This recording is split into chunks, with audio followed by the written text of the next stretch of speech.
Hello, I'm Russell Sturgis. I'm the founder and principal of EAP Mentor. With me today, I have Leanne Foreman. Nice to have you here. First time we've done sort of something like this, so that's kind of exciting. Yes.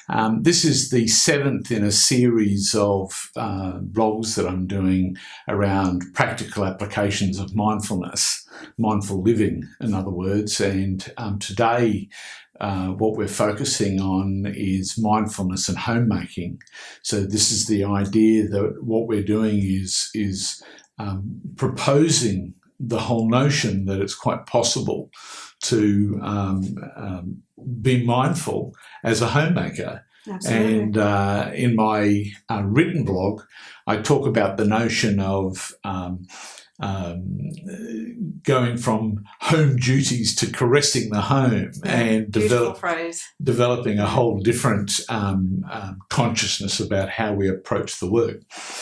The reason that I have Leanne with me today is that she's recently written and published a book called Home Matters 101. And basically the whole book is about the notion of being mindful in homemaking. And I'm not going to steal too much of the thunder, but the subtitle of her book is From Havoc to Haven. And I think that sums it up really well. So the really unique thing about Leanne's approach to her book was the taking this approach to homemaking from a holistic perspective. And so that's what I'm going to get you, if you wouldn't mind, sort of explaining why and what that's about, because I think that people are going to find what it is that the perspectives that you have very interesting. Okay, well, it began because my home was a place of havoc. The relationships weren't working, and it wasn't that it was a mess. It was more I was a mess, and I needed a different way. I had formal training in home economics, and that wasn't enough.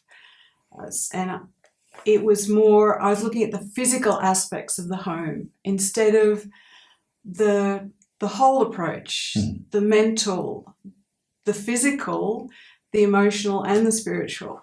And it was only then that I started to see the light.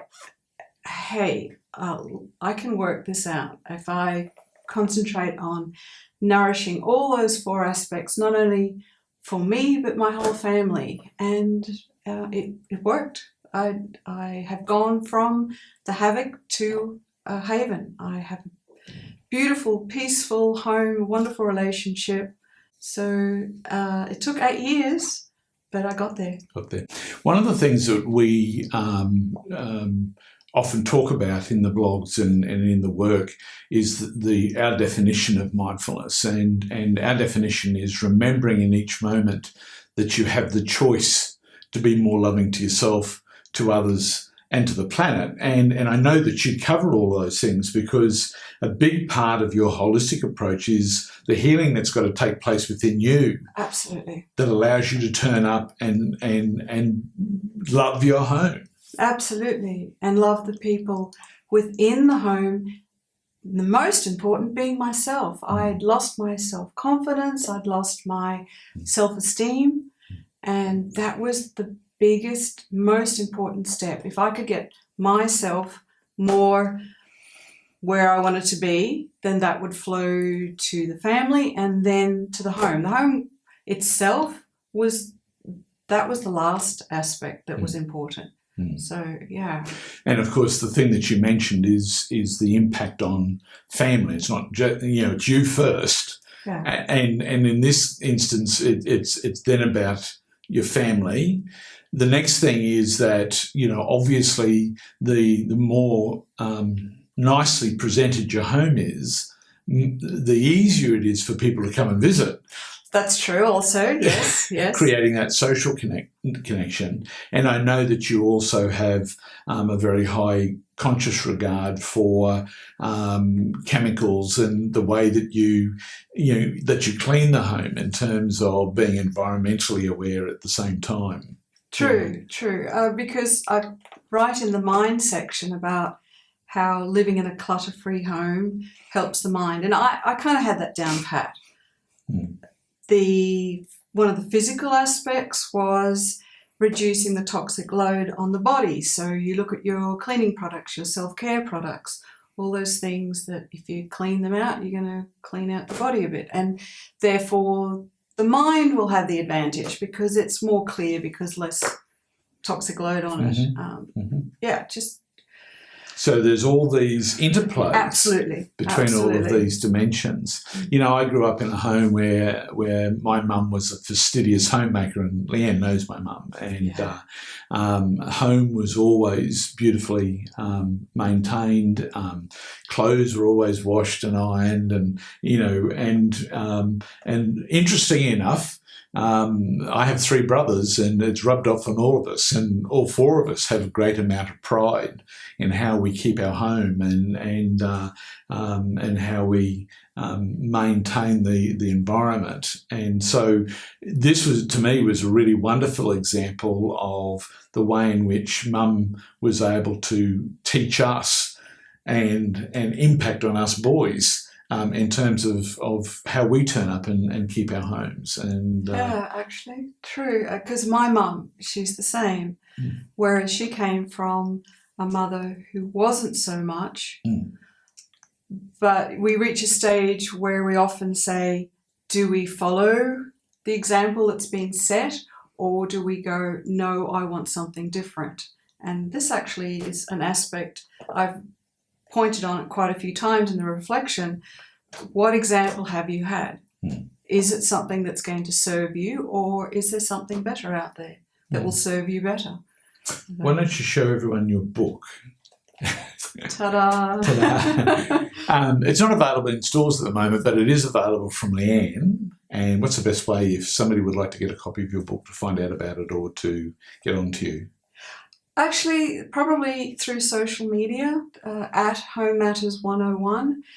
Very soon the website will be up. Okay. But I tend to hang out on Instagram the most. Okay, and that's where they can... Yes, just contact me and I'll put something in the bio very shortly. So if you were to sort of give us like a key thought around each of the 4 aspects of consciousness as a homemaker, if there was one thing that you sort of said, this is an absolute must, I know it's putting you on the spot, but certainly is. But so let's talk about the obvious, which is physical, in terms of how we approach the actual work and the physical aspect of it. Is there a number one thing that you see as being really important in that? Well, you know the answer to that. I'm almost obsessed with putting the right fuel in the body. So real food, eating real food. It just, as you said, there's a flow-on effect to all aspects, because the right foods have the right nutrition to feed the brain. It can help with depression, anxiety. And if we feel better, we're going to behave better. We're going to be a nicer person to be around.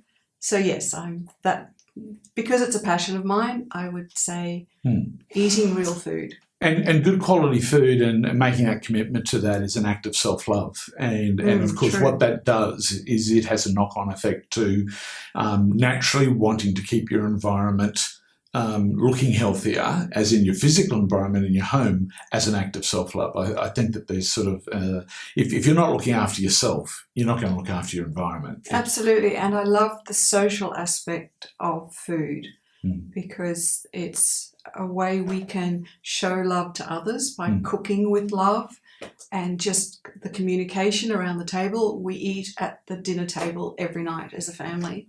And of course, if your home's not presentable, the whole idea of bringing other people into your home becomes less appealing. True, very true. So that's from a physical perspective. How about from a mental perspective in terms of the state of the mind? Is there something that you see as being sort of paramount in how you approach the mind? Yes. The one that came to mind was to reflect rather than ruminate.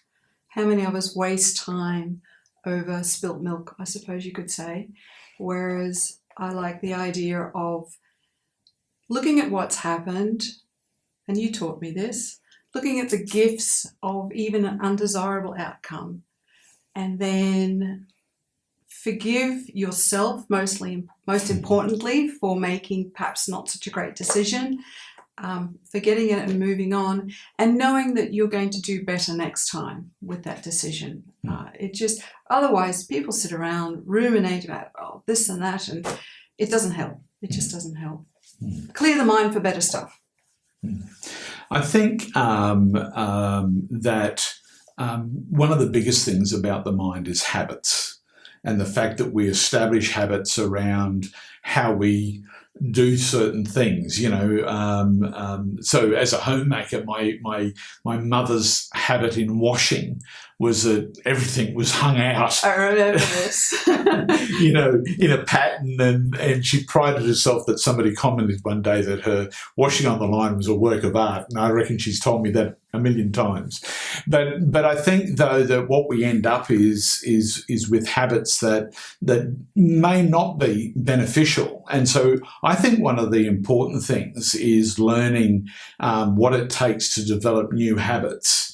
And we have so much stuff these days around neural pathway development, neuroplasticity, this whole idea. And of course, I would be remiss in not giving a mention to EAP, because that's what we do, is we help people develop new habits by teaching them how to, through awareness and mindfulness, reprogram what they're doing. And so once again, this would be about reprogramming how you approach what it is that you're doing with your home and your environment. Yes, one of the other chapters is having routines in preference to lists, and another chapter is on visualizing your intentions and visualizing using the emotions, which is something you taught me.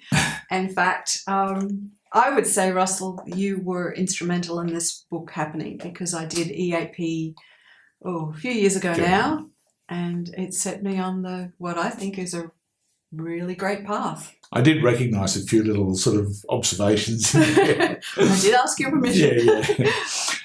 The other thing is emotional, and you just mentioned that. So in terms of what would be one of the key emotional things that you think is necessary?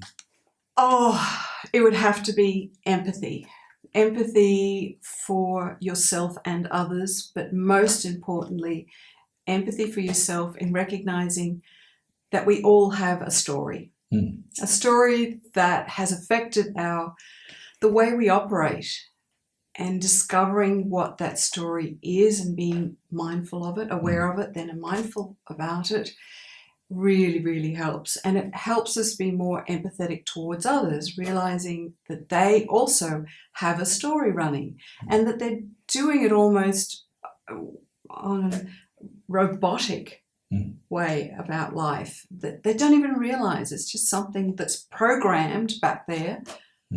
And we have to forgive ourselves and others for this. And I think that